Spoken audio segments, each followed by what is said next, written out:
Algo quebrou na Rússia esta semana. Algo para o qual analistas ocidentais não estavam preparados. A crise do combustível deixou de ser só econômica e virou questão de ordem pública.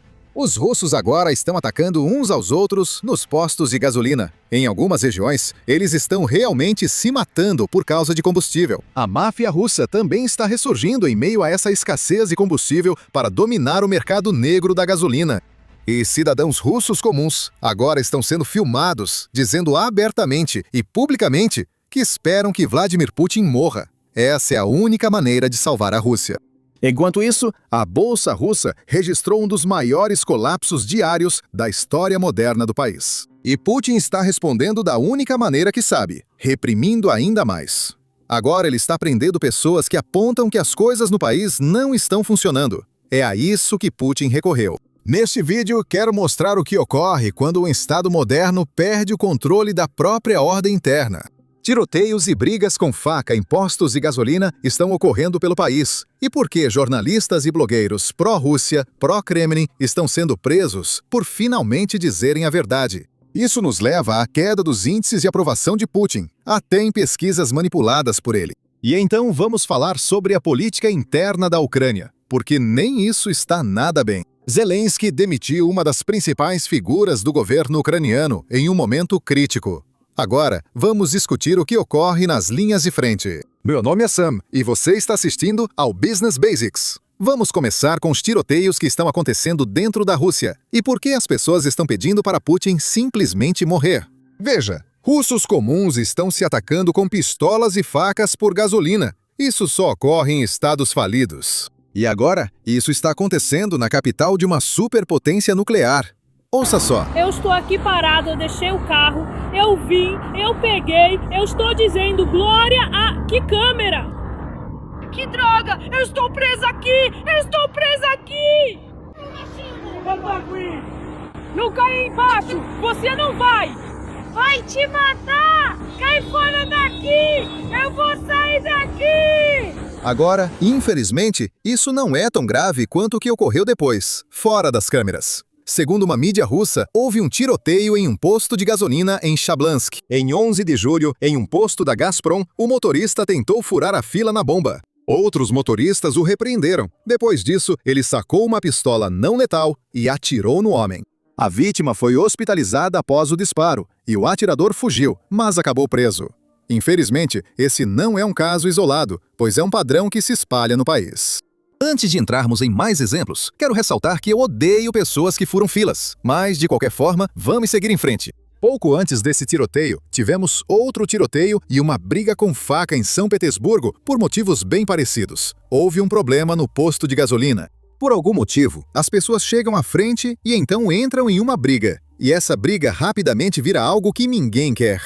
Brigas parecidas estão acontecendo em Rutsk Oblast, em São Petersburgo, Kaliningrado, Kaluga, Krasnodar, Tartaristão, em toda a Rússia. As tensões estão muito altas, porque essas filas, olha, deixa te falar. Essas filas, deixa te falar, não são algo que uma pessoa paciente aguentaria. Agora, tem outro vídeo que está circulando nas redes sociais russas e ele é bem forte. Então, não vou mostrar para vocês, mas em um segundo vocês vão entender por que eu não quero mostrar. Um russo agrediu uma mulher com vários socos após ela usar spray de pimenta nele, por tentar impedir que ela abastecesse o carro em um posto. Toda a cena foi gravada por uma câmera. É fácil afirmar que o povo russo acumula muita raiva. Por isso, muitos esperam, e dizem isso publicamente, que Putin morra. Um jornalista chegou a sugerir publicamente que Putin renuncie para evitar uma guerra civil sangrenta. Mas antes de entrar nesse assunto, deixa eu te mostrar como essas filas são realmente ruins. Dá uma olhada nesse vídeo. Neste vídeo, um motorista russo na região de Novorossiysk se filma dirigindo ao lado de uma longa fila por combustível, afirmando estar a cerca de 60 km por hora ou 40 milhas por hora. Vendo o vídeo, é difícil acreditar, mas é o que ele diz. Ele leva cerca de 100 segundos para chegar à frente da fila. Fazendo uma conta rápida, isso dá cerca de 1,6 quilômetros, ou aproximadamente 1 milha de fila. Não é tão longa assim, considerando que, pelo menos aqui, ainda tem gasolina. Mas mesmo assim, em alguns lugares, essas filas duram dias, e as pessoas literalmente ficam sem gasolina enquanto estão esperando na fila. Dá uma olhada nessas imagens. Agora não está tão ruim, já que esse posto ainda tem combustível, algo raro na Rússia hoje. Ainda assim, em alguns lugares, as filas ficam tão longas que as pessoas precisam ser criativas para saber quanto falta até a vez delas. Veja este vídeo. Aqui temos um homem russo em uma fila de combustível usando binóculos para descobrir quando será a vez dele. Olha o tamanho que essa fila ficou. E aí temos outro vídeo.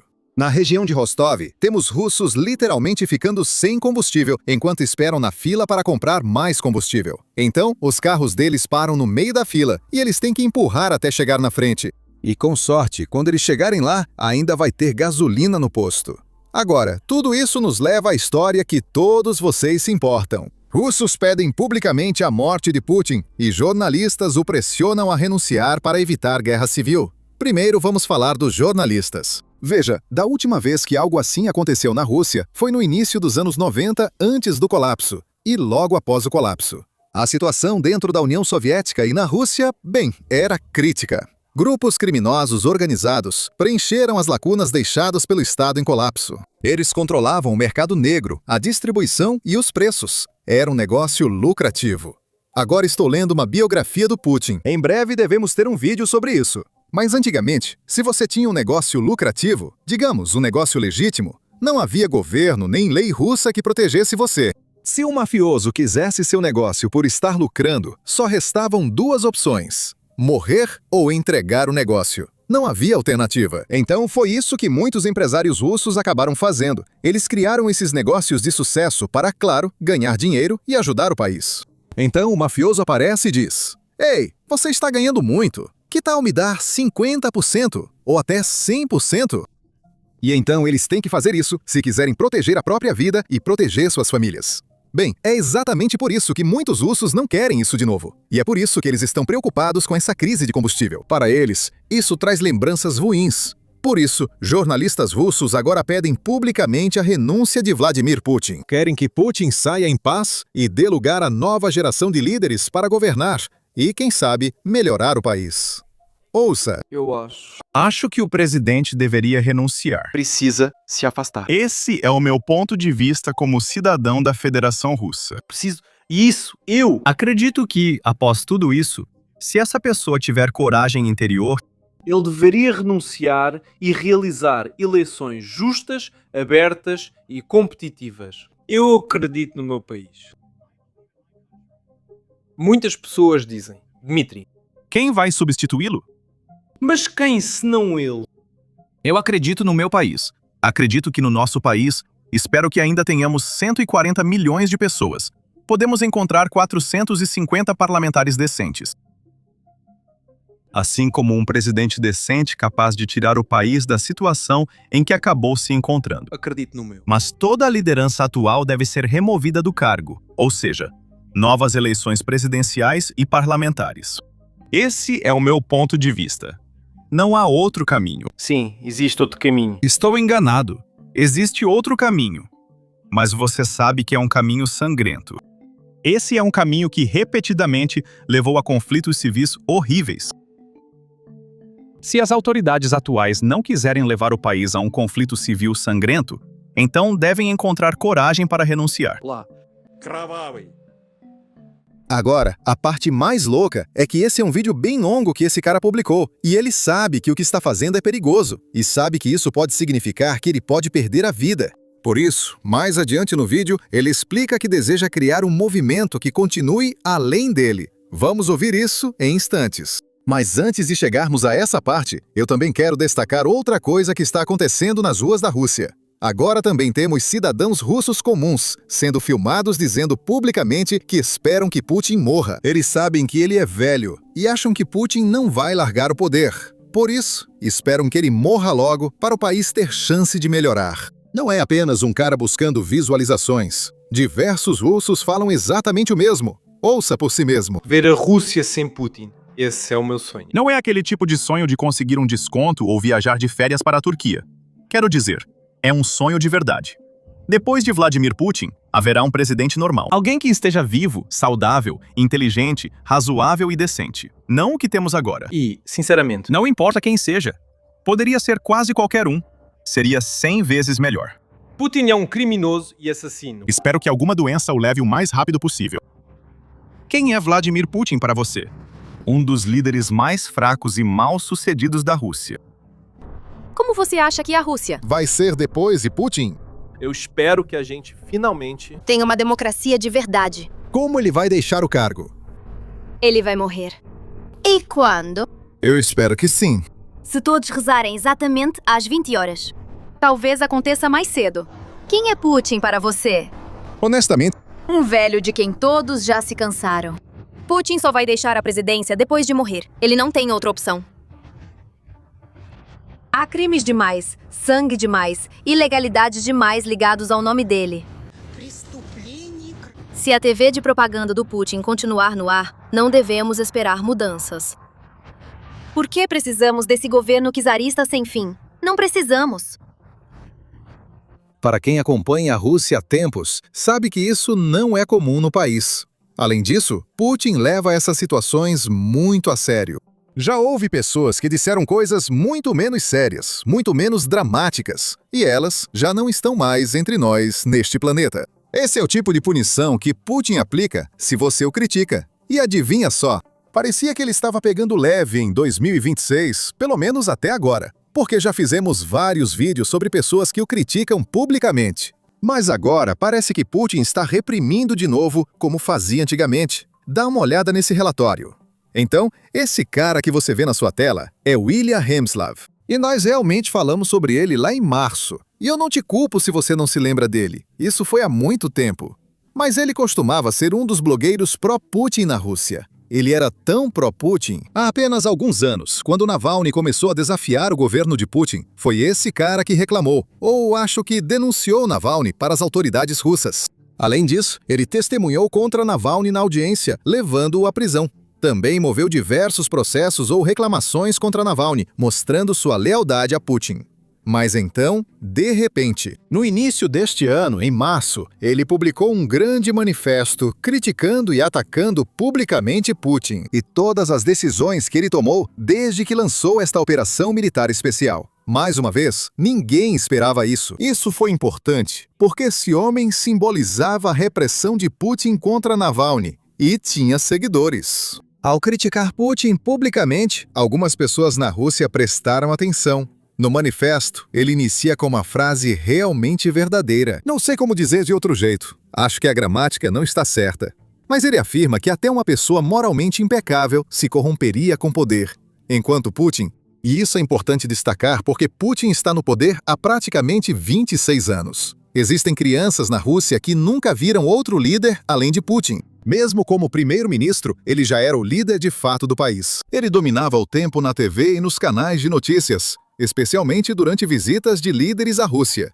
Assim, era visto como líder, mesmo sem o cargo oficial. Dmitry Medvedev fingiu ser presidente por um mandato só para driblar o limite constitucional de Yeltsin. Quando Putin retorna ao poder, ele remove quase todos os limites de mandato da Constituição e pode governar indefinidamente. Se Putin quiser governar até morrer, provavelmente conseguirá na Rússia atual. Esse cara denunciou exatamente isso. Ele listou todos os outros problemas com Putin, os mesmos que comentamos no canal. Ele destaca o luxo em que Putin vive. Ele possui vários palácios protegidos por defesas aéreas e pode ser a pessoa mais rica do mundo pelo que gasta. Ele ressalta que, enquanto Putin age assim, está confiscando bens de outros líderes e empresários russos. Ele aumenta os impostos sobre o povo russo para manter a guerra e menciona as baixas nas linhas de frente. Isso é algo sobre o qual as pessoas na Rússia não falam muito, porque elas realmente não sabem os números corretos. Elas não sabem quantos russos morreram nas linhas de frente ou ficaram gravemente feridos. E depois de tudo isso, ele fica comum. O manifesto foi longo, com várias páginas. Deixo o link do vídeo antigo para vocês acompanharem. Após tudo isso, ele diz que Putin deveria renunciar, ser acusado como criminoso de guerra e responsável por arruinar o futuro da Rússia. E então, encerra. Um dia após a publicação, isso se tornou uma grande notícia na Rússia, não só fora da Rússia. Ele foi internado em um hospital psiquiátrico por questões mentais. Mas esse cara continuou ativo depois que foi para o hospital e continuou dando entrevistas depois. E se você ouvir essas entrevistas, dá para perceber que não é alguém louco. Tipo, ele parecia um cara normal, que ainda tinha a cabeça no lugar. Pelo modo como falava, não parecia ter doença mental ou estar enlouquecendo.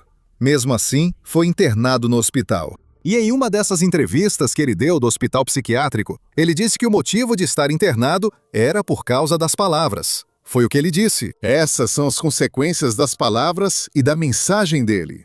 Ele percebeu o que ocorria, mas acho que não entendeu que o hospital era um castigo. Muito pequeno para quem critica Putin na Rússia. Porque assim que ele sai do hospital, justamente ontem de manhã, ou seja, sexta-feira de manhã na Rússia, ele é preso e depois acusado de criticar o exército. Porque dentro da Rússia, isso é um crime. Você não pode criticar o exército, mesmo sendo um patriota. Porque há muitas pessoas que são a favor da invasão. Eles querem que a Ucrânia não exista. Querem que a Rússia tome a Ucrânia. Ainda assim, criticam o exército pela forma como estão conduzindo a guerra. Eles defendem que o exército seja mais rígido e ataque ainda mais civis do que atualmente. Na Rússia de Putin, isso é tecnicamente ilegal. Acho que já falamos demais sobre o assunto. Mas ele não é o único alvo. Nesta semana, outro opositor na Rússia foi chamado de agente estrangeiro. Rótulo que Putin usa para quem não quer que o critique. Porque se você se torna um agente estrangeiro na Rússia, a vida simplesmente fica muito, muito difícil. As pessoas te tratam como pária. E os bancos não querem guardar seu dinheiro, dificultando até alugar algo. Há várias coisas que você não pode fazer apenas por ser rotulado como agente estrangeiro. Putin sempre diz: isso não é exclusividade da Rússia. Outros países também usam essa lei. Mas há uma grande diferença entre o que é considerado agente estrangeiro aqui nos Estados Unidos e o que é considerado agente estrangeiro na Rússia. Você pode ser considerado agente estrangeiro apenas por receber uma doação de $1 de alguém de fora, como se isso significasse que você está servindo a outros países e não a Rússia. É algo muito específico se você está envolvido em política, se você está envolvido em lobby político. Se você recebe financiamento ou salário de uma empresa ou país estrangeiro, deve se registrar legalmente junto ao governo, informando que recebe esse pagamento. Acho que isso se chama FARA, ou algo assim. Não tenho certeza, mas nos Estados Unidos é algo bem específico para a política. Na Rússia, não importa o que você faça. Você pode ser rotulado como agente estrangeiro, mesmo sem o governo russo provar financiamento externo. Putin usa o rótulo de agente estrangeiro para excluir opositores das eleições, por isso não se preocupa com o resultado delas. Porque qualquer um de quem ele tenha medo, bem, essa pessoa vira um agente estrangeiro do nada, e aí não pode concorrer. Isso aconteceu com Navalny nos anos 2010, quando ele era importante na Rússia. Muitos russos insatisfeitos com Putin o apoiavam. De repente, ele foi rotulado como agente estrangeiro. Ele teve muitos processos judiciais contra ele, então não pôde concorrer na eleição. A mesma coisa está acontecendo com esse outro opositor. O nome dele é Boris. Vou pronunciar errado, mas vou fazer o possível. O nome dele é Boris Nazarov. Agora a eleição na Rússia está chegando, em setembro, e pouco antes da eleição. Putin agora está indo atrás das pessoas que o criticam. E, claro, indo atrás das pessoas que podem concorrer contra ele ou contra o candidato dele na eleição. Isso meio que mostra que, mesmo que ele não esteja preocupado com as eleições, ele está garantindo que tudo esteja organizado para que as coisas não saiam do controle. Agora, é aqui que eu quero rapidamente falar sobre os números das pesquisas que estão saindo da Rússia. Números de pesquisas vindos de um instituto oficial de pesquisas do Kremlin. Então, lembre-se disso, pois esses números foram provavelmente aprovados por Putin ou pessoas próximas a ele. E mostram algo interessante. Dê uma olhada. De acordo com esses dados, que acabaram de sair, aliás, faz uns 5 dias, é o mais recente, a aprovação de Putin caiu para 65,1% agora. Esse é o menor nível desde o início da guerra. Por outro lado, 65% não é tão baixo. Qualquer líder democrático gostaria de aprovação tão alta. O interessante é a tendência. Veja o gráfico desde o início da guerra. E se você olhar apenas para o último ano, a tendência tem sido de queda, tem diminuído. E isso é interessante, porque esses são números que Putin pode facilmente manipular. Claro, é por isso que dizemos que não dá para confiar tanto nos dados que vêm da Rússia. Mas o fato de ele ter a capacidade de manipular os números, e apesar de ter essa capacidade, o fato da tendência estar caindo nos mostra que o público russo não está realmente satisfeito. E isso é algo que os jornalistas russos também estão percebendo. Mais especificamente, os ativistas russos que querem que Putin saia do poder. Lembra do cara que acabamos de ouvir há alguns minutos, que estava dizendo para Putin simplesmente renunciar se quiser evitar uma guerra civil? Aliás, sobre esse conselho, Putin não se importa com a vida dos russos, mas ainda assim era um bom conselho. Ele deveria renunciar e deixar outros assumirem. Bem, esse jornalista sabe que o que ele está fazendo é perigoso e que a vida dele está em risco. É por isso que ele está tentando iniciar um movimento onde outros russos, outras pessoas russas, façam a mesma coisa que ele. Eles querem mostrar publicamente insatisfação com as decisões do Kremlin. Ouça a próxima parte do mesmo vídeo. Muitas pessoas perguntam: Dmitry, o que devemos fazer? Como podemos ficar em silêncio? Você sabe, as pessoas já estão começando a fazer alguma coisa. Você notou quantos apelos de russos comuns surgem nas redes sociais? Há apelos raivosos, realmente raivosos, direcionados às autoridades. Existe um caminho. Apelos sinceros às autoridades. Veja, quando 10, 15 ou 20 pessoas fazem um apelo, elas podem ser rastreadas e medidas podem ser tomadas contra elas. Alguém pode ser preso ou não, ou multado. Se milhares de pessoas, dezenas de milhares, centenas de milhares de pessoas começarem a fazer isso, simplesmente gravar algo e postar, então haverá um resultado. Essa será a voz do povo. Então as pessoas vão mostrar para o mundo inteiro a opinião dos cidadãos russos comuns. No mundo todo, a opinião das pessoas simples. Infelizmente, isso pode chocar vocês. Mas não é só o Putin que está lidando com problemas internos. O Zelensky também está enfrentando problemas internos durante uma guerra. E isso foi meio que causado por ele mesmo. Estão acontecendo protestos na Ucrânia por causa de uma demissão que aconteceu há poucos dias. E tenho certeza de que alguns de vocês já devem ter ouvido falar sobre isso. Antes de entrar em detalhes, quero mostrar a vocês a melhor piada russa que já vi. Russos tiram sarro da situação atual e têm ótimo senso de humor. Se duvida de mim, pergunte ao ex-presidente Ronald Reagan, grande fã de piadas soviéticas e russas. Elas são ótimas e minha favorita é esta. Você conhece as regras? Se você gostou da piada, é só clicar no botão de inscrever-se aqui embaixo. E se já for inscrito, clica no botão de curtir aqui embaixo. Dá uma olhada. Um patriota putinista entra em um posto de gasolina e pergunta: quanto custa a gasolina? O frentista responde: 200 rublos por litro. Como assim? 200? Ontem era só $100. Isso mesmo. 100 rublos pela gasolina e mais 100 para construir um mundo multipolar, suspira o patriota, mas entrega orgulhosamente os 200 rublos. O atendente pega o dinheiro, devolve para ele e diz: 100.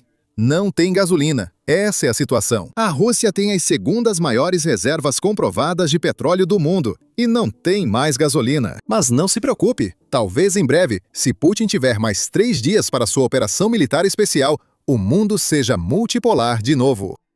Fora do assunto, mas acho que mesmo no mundo multipolar, a Rússia não será uma das líderes. A China está pronta para assumir o controle da Rússia assim que Putin sair, mesmo que de forma não oficial, provavelmente de maneira discreta. A China vai controlar grande parte da política russa de agora em diante. Em breve traremos um vídeo sobre isso, então inscreva-se no canal. Agora vamos focar na política interna da Ucrânia. Antes de compartilhar os detalhes, quero ser honesto. Não sou especialista em política ucraniana. Já é difícil o suficiente acompanhar a política interna dos Estados Unidos. Eu não tenho tempo para acompanhar a dos ucranianos também, mas vou passar para vocês todas as informações que eu tenho. E aí vocês podem julgar por si mesmos se Volodymyr Zelensky tomou a decisão certa ou não. Então, o cara que vocês estão vendo na tela, o nome dele é Mikhailo Fedorov. Ele era o ex-ministro da Defesa da Ucrânia. E ele acabou de ser demitido há alguns dias. Foi essa semana, na semana passada. Ele foi demitido do nada. Ele tem um currículo impressionante e foi ministro da Defesa por só 6 meses. Antes, ele foi ministro da Transformação Digital e vice-primeiro-ministro da Ucrânia. Mas há cerca de 6 meses, foi promovido a ministro da Defesa do país. E ele conquistou muito nesses 6 meses. É um cara jovem, inovador, acredita firmemente saber como a Ucrânia pode vencer essa guerra. E ele colocou esse plano em ação muito rapidamente. Agora, já falamos um pouco sobre ele antes. O primeiro problema que ele resolveu foi o problema do Starlink, que, novamente, para quem não está familiarizado, o Starlink já é proibido na Rússia. Primeiro de tudo, se você está na Rússia, não pode comprar um terminal Starlink. Mas digamos que, de alguma forma, você consiga levar um terminal Starlink para a Rússia. Se você estiver dentro da Rússia, não consegue se conectar aos satélites do Starlink. Então, o terminal é basicamente como uma caixa de metal ou uma caixa de plástico. Eu não sei que tipo de caixa é, mas vai ser só uma caixa. Não vai ser útil. O território russo está bloqueado geograficamente pelo satélite, por isso não funciona. Mas o que os russos têm feito, mais especificamente os militares russos na linha de frente, é comprar terminais Starlink por meio de países terceiros. Seja de Dubai, Emirados Árabes Unidos, Índia ou China, eles compravam por meio de empresas falsas nesses países, contrabandeavam para a Rússia e depois levavam aos territórios ucranianos ocupados pela Rússia. E adivinha, o território sob controle russo ainda é considerado Ucrânia pela Starlink e países ocidentais, certo? Portanto, não há bloqueio geográfico da Starlink nesses locais. Se você possui um terminal Starlink em área ocupada pela Rússia, ainda pode utilizá-lo. E é isso que os militares russos estavam usando muito, para drones, para comunicação, para qualquer outra coisa que você possa imaginar, porque é muito mais confiável e muito mais rápido do que qualquer outra conexão de internet que você consiga imaginar. E é por isso que os militares russos dependiam disso. E até mesmo os militares ucranianos dependiam disso. Eles também estavam usando. Mas quando esse cara se tornou ministro da Defesa, ele quis resolver esse problema. Como garantir que a Rússia não use o Starlink na linha de frente, mas os ucranianos sim? A solução foi criar uma lista branca. Lista branca significa que, com um terminal Starlink na Ucrânia, é preciso registrá-lo no governo ucraniano para poder usar o serviço. Sem registro, não é possível usar o Starlink na Ucrânia. Em outros lugares, ainda pode ser usado, mas na Ucrânia é necessário autorização do governo. O que aconteceu foi que todos os terminais Starlink usados pelo exército ucraniano foram colocados na lista branca. Já cidadãos ucranianos com Starlink podem acessar o site do governo. Você envia os dados e um documento de identidade, e eles aprovam após confirmar sua identidade. E se você é russo, tenho certeza de que alguns russos encontraram uma maneira de contornar isso. Tipo, eles usam um documento falso ou algo assim, mas são tão poucos e raros que isso simplesmente não faz diferença. A maioria dos terminais russos não funciona na linha de frente, o que teve grande impacto nos combates. Assim que esse plano entrou em vigor, há alguns meses, vimos uma queda considerável nas ofensivas russas que estavam acontecendo na linha de frente. Provavelmente vimos uma queda nos drones que usavam Starlink. Como pararam de usar, tiveram que buscar outras soluções. Isso foi crucial para os ucranianos deterem a ofensiva russa e, em alguns locais, até avançarem com uma contraofensiva. Definitivamente um grande sucesso. Além disso, temos falado no último mês sobre a nova operação bloqueio logístico iniciada pelos ucranianos. Drones de curto alcance que eles usam na linha de frente. Esses são os drones FPV. Eles usam isso com Wi-Fi ou com aqueles cabos de fibra ótica. Esses são de curto alcance. Também há drones de longo alcance que percorrem milhares de quilômetros na Rússia para destruir refinarias. Mas drones de médio alcance, capazes de viajar centenas de quilômetros, foram alvo de grande esforço e recursos desse cara para viabilizá-los. Assim, a Ucrânia pode atacar a retaguarda, centros logísticos, caminhões de combustível, depósitos de suprimentos e outros alvos que auxiliem o exército russo na linha de frente. Como vocês sabem pelos nossos vídeos, isso dificulta muito o exército russo na linha de frente. Agora, há tropas sem combustível para seguir. Há tanques russos? Não, tanques não. Acho que são veículos russos. Como é mesmo o nome? Veículos blindados que simplesmente foram abandonados porque não têm combustível para continuar sendo usados ou para continuar viajando neles. Então isso também está tendo um bom impacto. Então, em 6 meses, ele realmente conseguiu muita coisa. E além disso, ele realmente acreditava que era assim que a Ucrânia iria vencer. A filosofia dele era que a Ucrânia não venceria uma guerra de atrito contra a Rússia, pois isso não aconteceria. Ele achava que seria uma luta perdida, pois a Ucrânia não tem os recursos da Rússia, mesmo com a ajuda do Ocidente. Então, ele estava mais focado em inovar de maneiras diferentes para encontrar vantagens assimétricas das quais a Ucrânia pudesse se beneficiar. Isso gerou problemas com generais mais antigos do exército ucraniano, especialmente com Sursky, chefe das Forças Armadas da Ucrânia. Fedorov queria implementar mudanças demais, muito rapidamente. E Sursky estava resistindo a isso, basicamente argumentando que alguns dos sistemas antigos ainda são bons. Não podemos mudar muito, principalmente em guerra, o que gerou tensão entre o ministro da Defesa e o comandante-em-chefe das Forças Armadas da Ucrânia. Zelensky explicou ao parlamento ucraniano ao demitir o ministro da Defesa: estamos em guerra. Não podemos ter 2 líderes principais se odiando.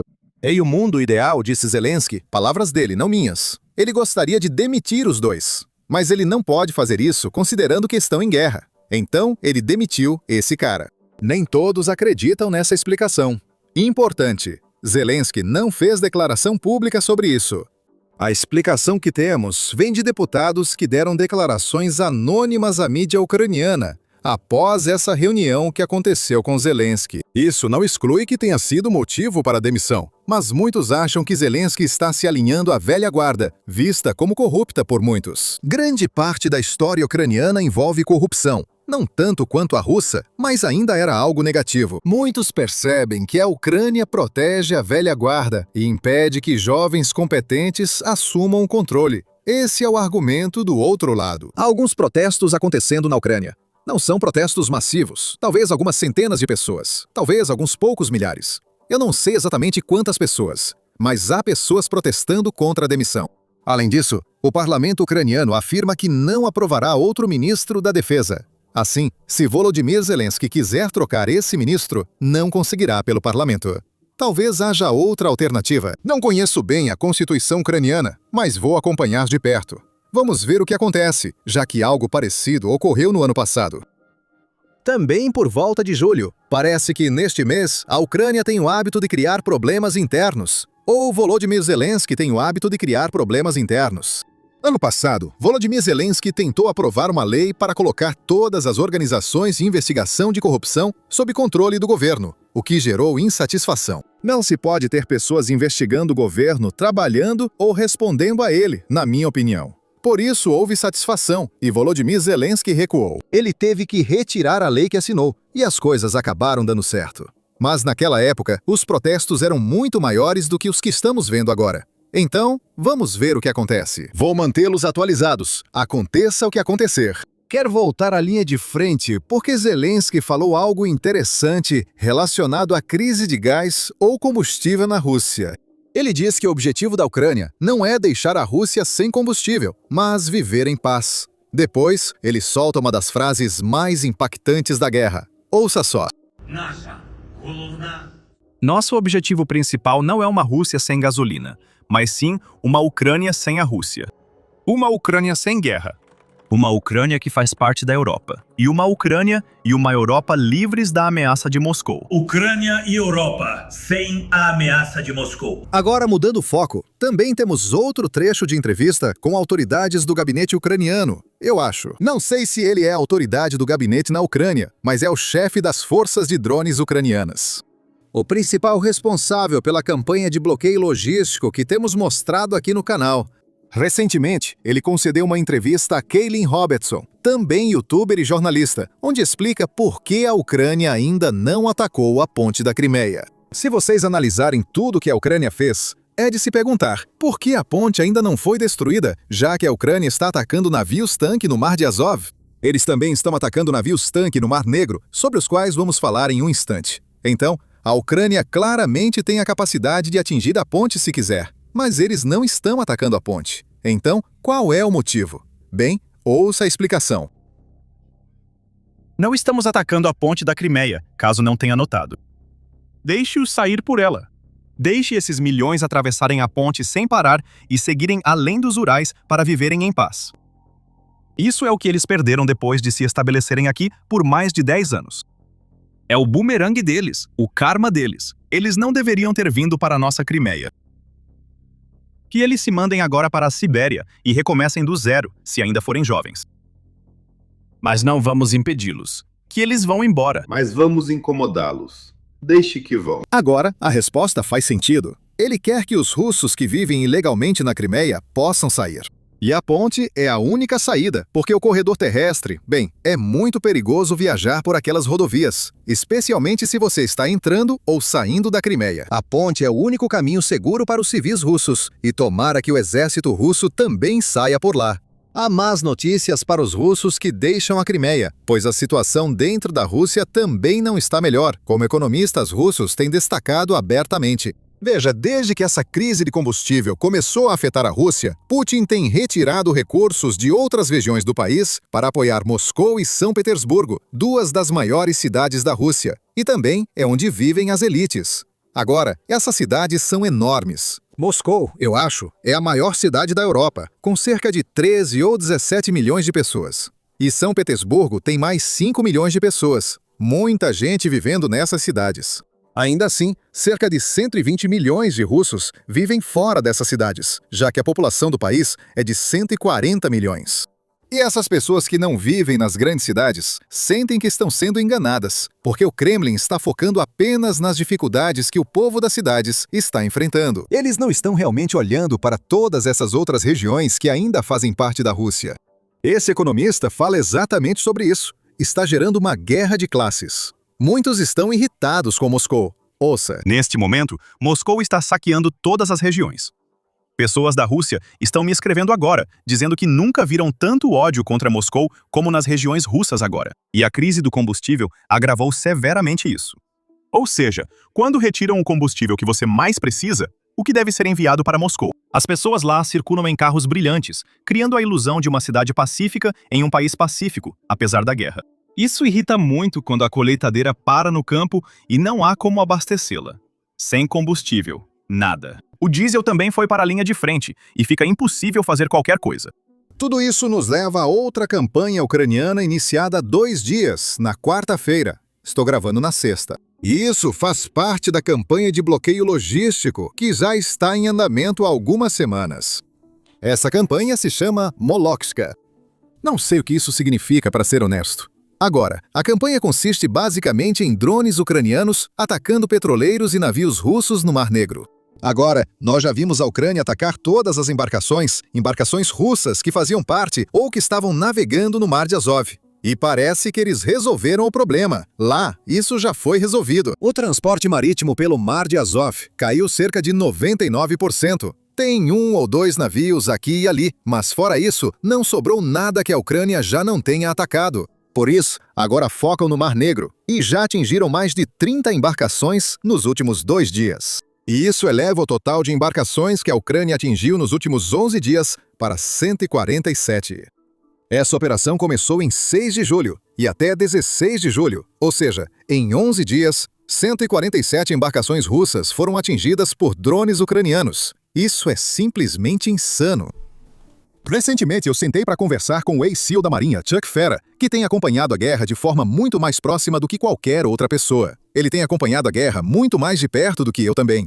Ele explica a doutrina naval e as consequências das ações da Ucrânia. Esse trecho integra nossa cobertura para membros do Basics Insider, toda semana, várias vezes por semana, onde Chuck explica o que a Ucrânia está fazendo na linha de frente, o que a Ucrânia está fazendo atrás da linha de frente, como a Ucrânia está mirando nos russos e qual é o plano. Então, se você é alguém que se interessa pela análise completa, junto com outras análises táticas que estamos fazendo, você pode se tornar um membro agora mesmo, clicando no botão Seja Membro aqui embaixo ou acessando basicsinsider.com. Seu apoio nos impulsiona e sustenta este jornalismo independente. E além disso, toda semana estamos postando mais conteúdo para os membros que não podemos divulgar publicamente por causa do algoritmo do YouTube. Então você pode se tornar um membro agora mesmo. Mas aqui está o segmento mesmo assim. Dê uma olhada.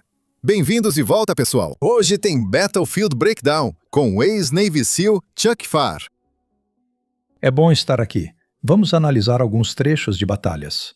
Na maioria das vezes, já sabemos como vão terminar.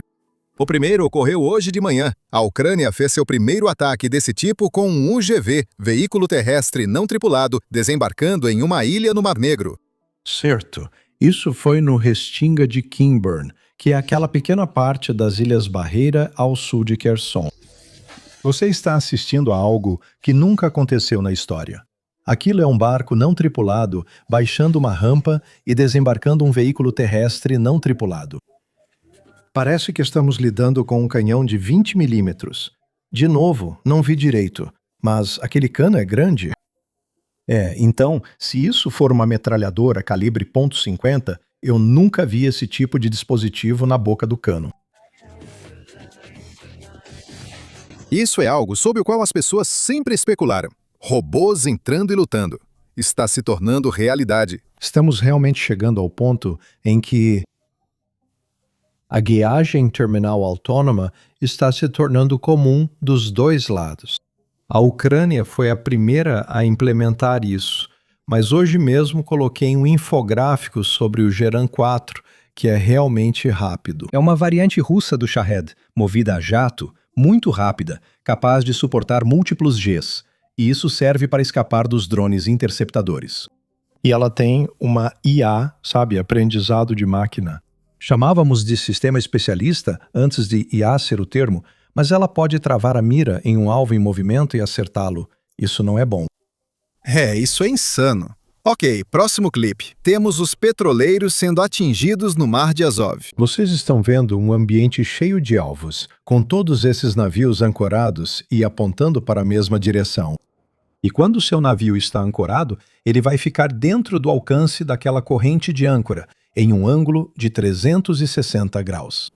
Durante os 4 ou 5 dias em que essa campanha aconteceu, a Ucrânia atingiu mais de 100 navios mercantes russos no Mar de Azov. Como eu disse, é um ambiente cheio de alvos.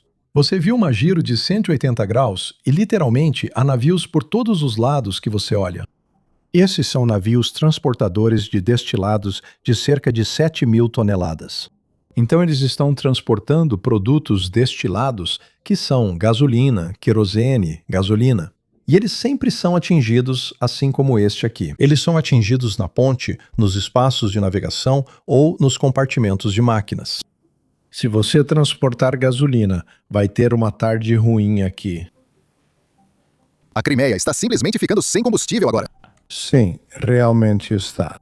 E outra questão importante, Sam, é a gasolina, que é um problema. Se for civil, terá que ir a pé. Mas o verdadeiro problema é que está acabando o diesel. Isso significa que, se você for um soldado, vai ter que andar a pé. Isso também significa que seus sistemas de defesa aérea não podem usar os geradores a diesel. E também a energia acabou em toda a Crimeia. Então a situação fica cada vez pior. Bom, muitos desses navios estavam ancorados perto da ponte da Crimeia. Então, o que os russos tiveram que fazer quando todos esses drones estavam chegando e eles estavam afundando ou atingindo, porque nem todos afundaram, eles estavam atingindo um navio russo a cada 2 horas. E veja, isso ocorre à sombra da ponte da Crimeia, e os russos precisaram decidir: defendemos a ponte ou os navios? Você pode ver como esse cara agiu. Vi online uma teoria de que a Ucrânia ataca várias áreas que ligam a Crimeia para forçar tudo a passar pela ponte, já que não há outra forma de abastecimento. Sim, uma das coisas que ocorre é que a ponte da Crimeia permanece de pé, mas opera com só 25% da capacidade. O principal motivo pelo qual construíram a ponte é que ela serve tanto ao tráfego rodoviário quanto ao ferroviário. No auge, 62 mil veículos por dia passavam pela ponte da Crimeia.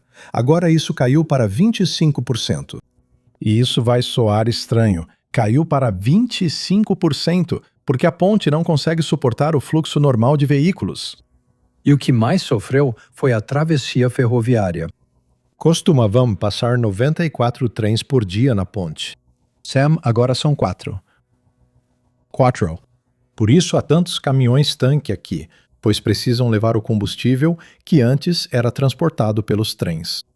E agora, 100 desses navios parecem com aquele ali, com a fumaça. Eles já atacaram a ferrovia antes, na ponte, né? Sim, com certeza.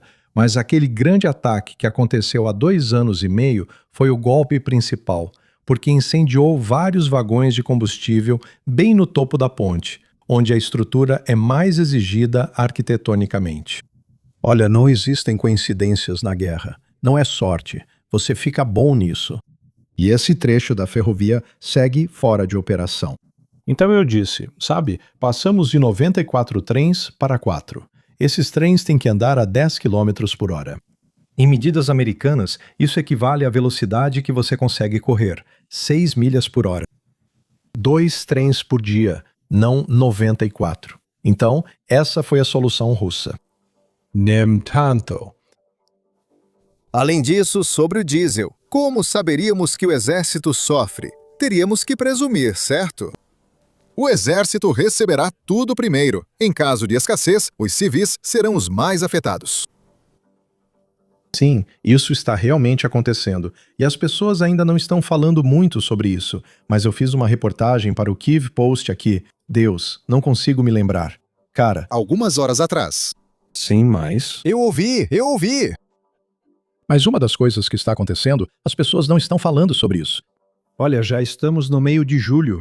Quando chegar setembro na Rússia, a neve vai começar a cair. Eles precisam colher e distribuir as safras aqui nos próximos 45 dias, certo? Sam, eles não vão conseguir fazer isso. Eles não têm o diesel. Vamos mostrar em breve um vídeo de uma produtora de gado na Rússia que diz o seguinte: os caras que estão colhendo o grão não têm diesel, não conseguem pagar por ele ao preço atual.